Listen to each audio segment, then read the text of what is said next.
నమస్తేనా, మీ పేరునా? మీ పేరు?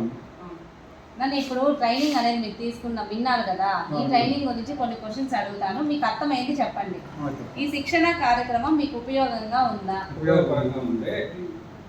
ఈ శిక్షణ ద్వారా మీరు ఏదైనా కొత్తగా తెలుసుకున్నారా? బాగా తెలుసుకున్నాం. కొన్ని క్యూఆర్ కోడ్లు, స్కాన్లు, యాప్స్ ఎలా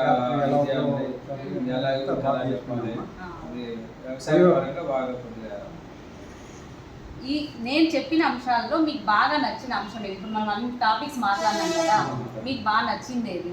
ఈ యాప్లో మనం యాప్స్ మొబైల్లో ఇప్పుడు ఉన్న ప్రజెంట్ కాలానికి తగ్గట్టుగా ఈ యాప్ అనేది మనం క్యూఆర్ స్కాన్ కోడ్ ఇవన్నీ పెట్టున్నారు కాబట్టి దీనివల్ల మనం బాగా అప్డేట్లో అవుతారు. ఇప్పుడు వచ్చే అగ్రికల్చర్ యూత్లో అయితే ఈ యాప్స్ వల్ల ఇంకా బాగా అప్డేటెడ్ అవుతాం. మీరు మరి కొంతమందికి ఈ విషయాలు తెలియజేయాలనుకుంటున్నారు, మీరు వినేసే కాకుండా మీరు కూడా ఎవరన్నా చెప్తారా? కంపల్సరీ అందరికీ చెప్తాం. మాతో రైతులకి అందరికీ చెప్తాము. టెక్నాలజీ ఇది అప్డేటెడ్ కాబట్టి దీని గురించి బాగా చేయొచ్చు.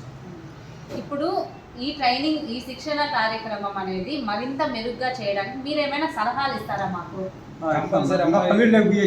చాలా మందికి కొంతమందికి తెలియకుండా ఉంటుంది, ఇది ఆల్మోస్ట్ కొంతమందికే తెలిసి ఉంటుంది. అంటే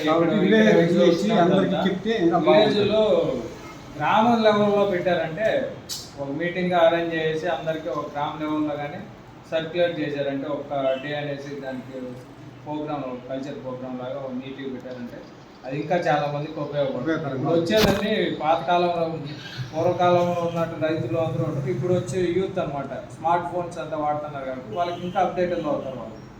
సో ఈ యాప్లు ఇవన్నీ దానివల్ల ఇంకా అప్డేటెడ్లో ఉంటుంది. ఇది ఒకసారి గ్రామ లెవెల్లోకి, పల్లెల లెవెల్లోకి కొద్దిగా తీసుకెళ్ళినారంటే ఇంకా 10 మందికి ఇంకా చాలా మందికి ఉపయోగపడుతుంది. థ్యాంక్స్ అన్న, ఖచ్చితంగా అట్లే చేస్తాము. ధన్యవాదాలు.